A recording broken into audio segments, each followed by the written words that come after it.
चलिए दोस्तों स्टार्ट करते हैं अगला क्वेश्चन। बस इतना ध्यान रखिएगा, पहले खुद ट्राई करना है, उसके बाद ही सोल्यूशन देखना है। चलिए लेट्स स्टार्ट।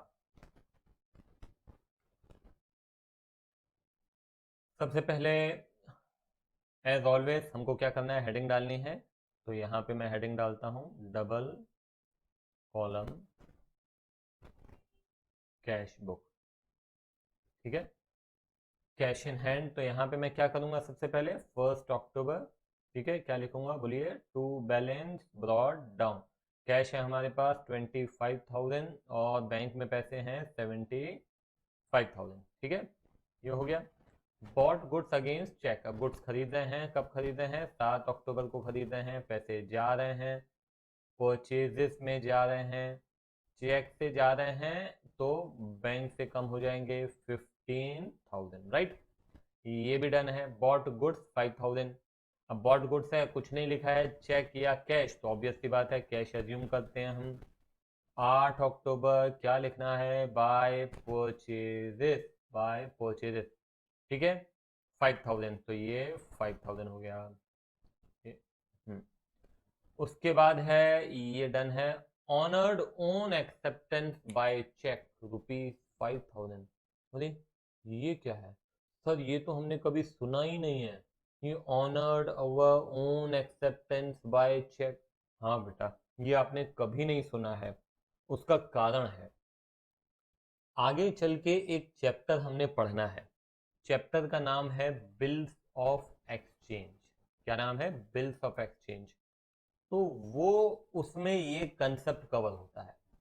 अभी मैं इसको समझाने जाऊंगा अगर, तो पूरा चैप्टर ही पढ़ना पड़ेगा। फिर भी मैं कोशिश करता हूं कि थोड़ा बहुत इतना आपको बता दूं कि आपको एटलीस्ट ये एंट्री समझ में आ जाए। तो थोड़ी सी कहानी आपको समझनी पड़ेगी। तो चलिए कहानी समझते हैं, सुनिएगा, बहुत अच्छे से कहानी सुनिएगा। देखो क्या है, मान लो कि मैं आपके पास आया। ठीक है, मैं आपके पास आया, आपकी एक शॉप है स्टेशनरी की।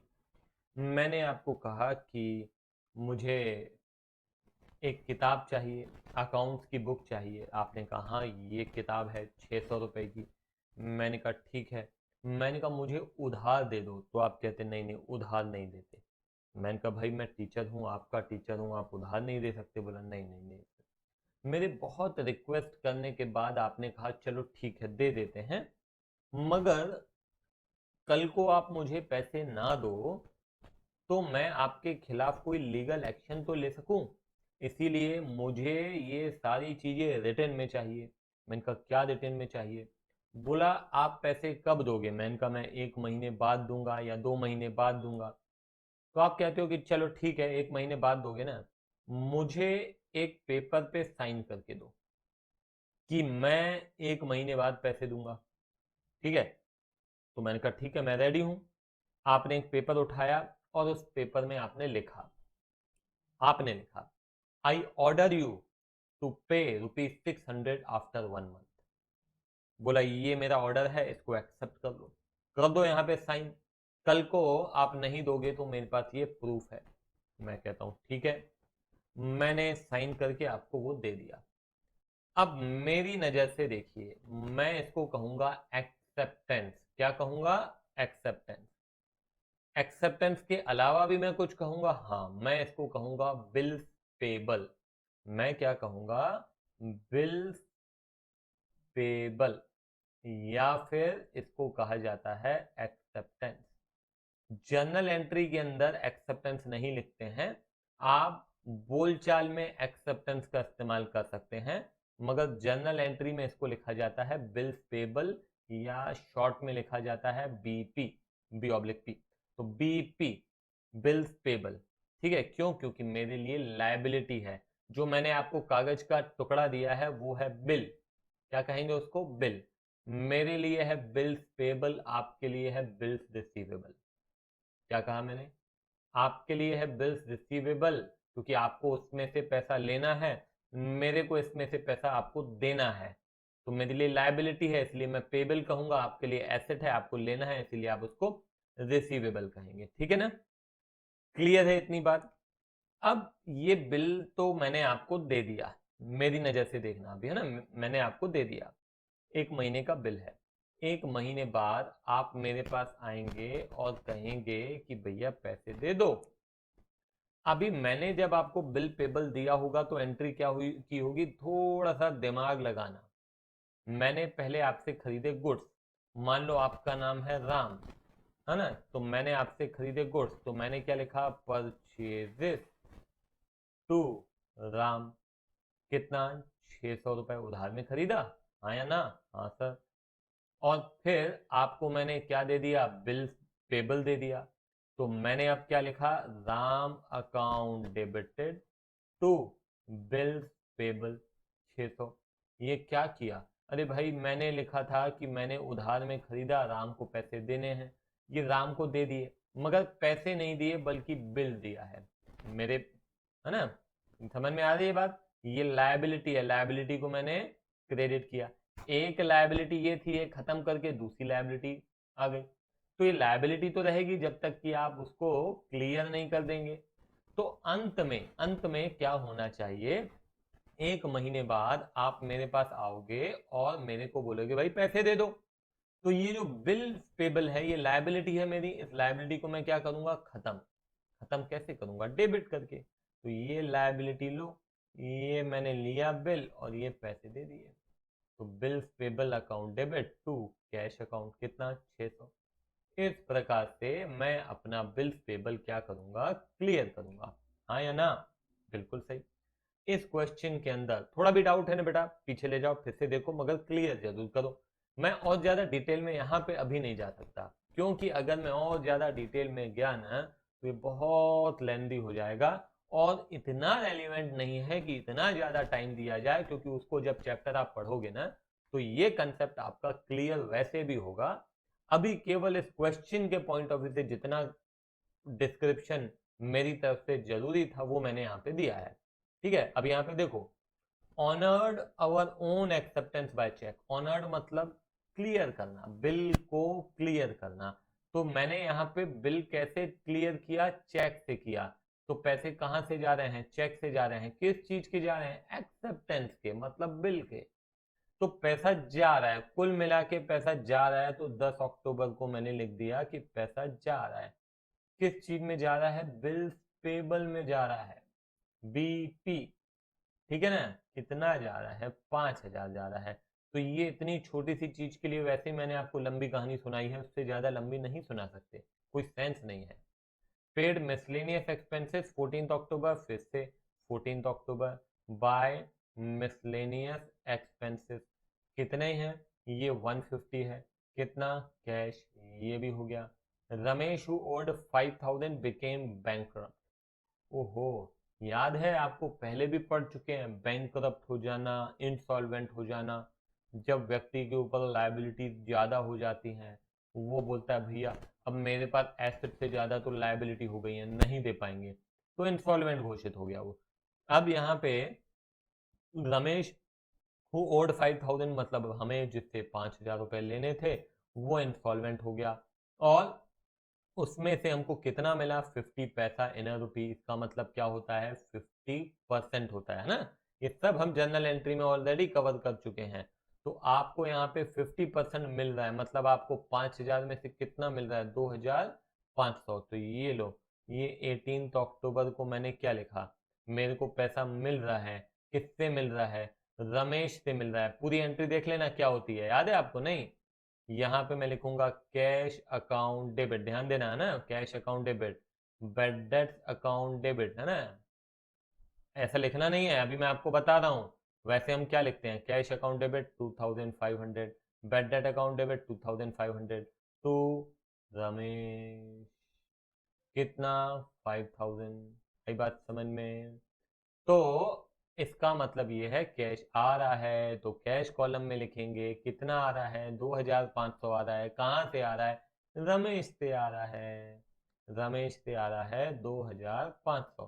तो इसका क्या, अरे भैया इसकी आप अलग से एंट्री करेंगे ना, ये लो कैश वाला पार्ट अलग कर दो, ये वाला पार्ट अपन हम क्या करेंगे, अलग से करेंगे। तो ये हो जाएगा 2500। तो bad debt account debit to Ramesh account 2500। ये एंट्री बाकी जो कैश वाली थी वो यहाँ पे हो गई, और ये आप अलग से जर्नल में लिखेंगे। आई बात समझ में? कोई दिक्कत वाली बात नहीं है। तो जो भी कैश या बैंक से रिलेटेड होगा वो यहाँ पे आएगा, उसके अलावा जो होगा वो अलग से लिखा जाएगा। सीधी सी बात है ना? पहले भी देख चुके हैं हम। Received cash from Manohar 7500, allowed discount. तो ठीक है, कैश मिला कितना, 7500। तो सीधा सीधा आप लिखो 20 अक्टूबर। किससे मिला? मनोहर से मिला। टू मनोहर, टू मनोहर कितना मिला? 7500 कैश मिला। ठीक है, ये लो, लिख लिया। अब मगर अलाउड डिस्काउंट की एंट्री, अरे अलग से करो ना, डिस्काउंट अलाउड की एंट्री अलग से होगी। डिस्काउंट अलाउड टू मनोहर, है ना? टू मनोहर कितना?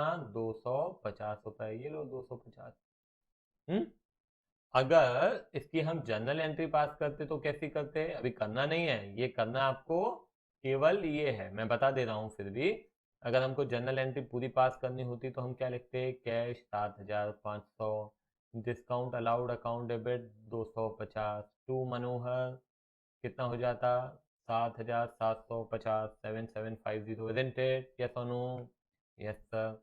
तो अभी ये डिस्काउंट अलाउड वाला पार्ट हमने अलग रिकॉर्ड कर दिया, कैश वाला पार्ट इधर आ गया। कैश आ रहा है, ये आ रहा है, कितना आ रहा है? 7500। देख सकते हो कौन दे रहा है? मनोहर दे रहा है। सिंपल है ना? कोई दिक्कत वाली बात नहीं है। तो मेरे को क्या करना है, क्या रब कर दूँ? ये रब कर दे रहा हूँ मैं।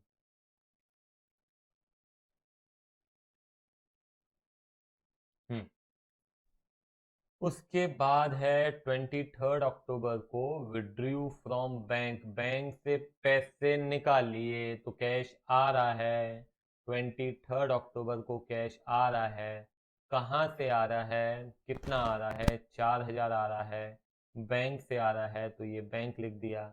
अब एक तरफ तो बोल रहे हैं कैश आ रहा है, दूसरी तरफ बैंक से जा रहा है। तो जब बैंक से जाएगा तो 23 अक्टूबर बैंक से जाएगा तो बाय, बैंक से जा रहा है 4000, कहाँ जा रहा है? कैश लेके जा रहे हैं।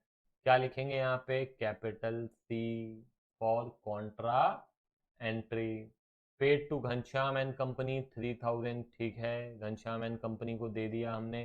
तो 24 अक्टूबर को बाय, भी ध्यान देना है ना, किसको दे रहे हैं? घनश्याम को, घनश्याम एंड कंपनी। कितना? 3000 रुपये। तो ये 3000 रुपये दे दिया। डिस्काउंट को लेकर क्या करना है आपको मालूम है ऑलरेडी, फिर भी बता दे रहा हूँ। Ghanshyam and company to discount received कितना? 100 रुपये और 100 रुपये। क्लियर है? सिंपल है? हाँ सर बिल्कुल सिंपल है। तो सिंपल है। सॉरी, ये क्या कर दिया। Hmm withdrew from bank for personal expense, bank से ले लिया तो पर्सनल एक्सपेंस को क्या कहते हैं? ड्राइंग कहते हैं सर।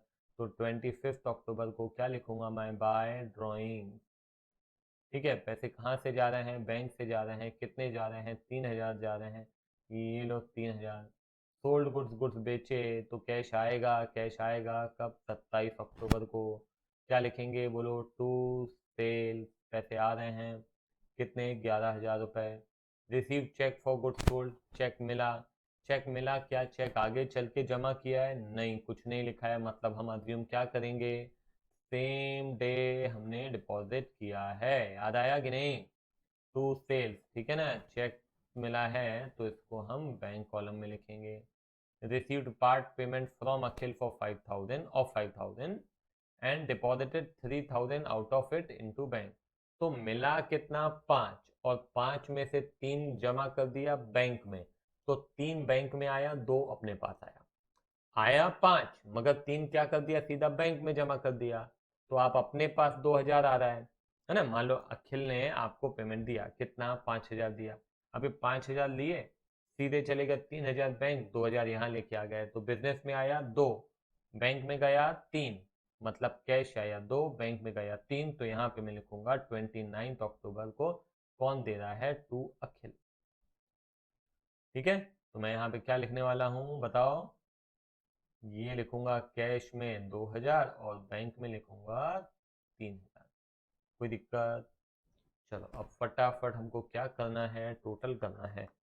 तो मैं डेबिट साइड का कैश कॉलम का टोटल करता हूँ, देखते हैं कितना आ रहा है। तो ये आ रहा है 52,000 डेबिट साइड का टोटल। तो ये मैं 52 यहाँ पे लिख देता हूँ, ठीक है। और इस तरफ कितना आ रहा है, देखते हैं पहले आंसर कितना है। ध्यान देना, ये 52 ये है, ठीक है। ये बैलेंस आ रहा है यहाँ पे। बुक्स हम क्लोज कब कर रहे हैं, बुक्स हम क्लोज कर रहे हैं 31 अक्टूबर, है ना। 31 अक्टूबर में 31 डेज होते हैं। तो यहाँ पे मैं लिखूंगा बाय बैलेंस, बोलिए क्या, कैरी डाउन। अमाउंट आ रहा है कैश में 43850 बैलेंस, ठीक है। अब फटाफट बैंक कॉलम देख लेते हैं। 75,000 प्लस 19,000 प्लस 3,000 माइनस 15,000। तो बेटा ये आ रहा है यहाँ पे 70,000। टोटल एक बार मैं और बता देता हूँ आपको, टोटल हो रहा है 97,000, ठीक है, 97,000। कोई दिक्कत है? सिंपल है ना, कहीं कोई दिक्कत नहीं है। फिर भी थोड़ा भी डाउट है बेटा पीछे ले जाओ, क्लियर करो और फिर अगला क्वेश्चन खुद से ट्राई करो, ठीक है। चलो बाय बाय।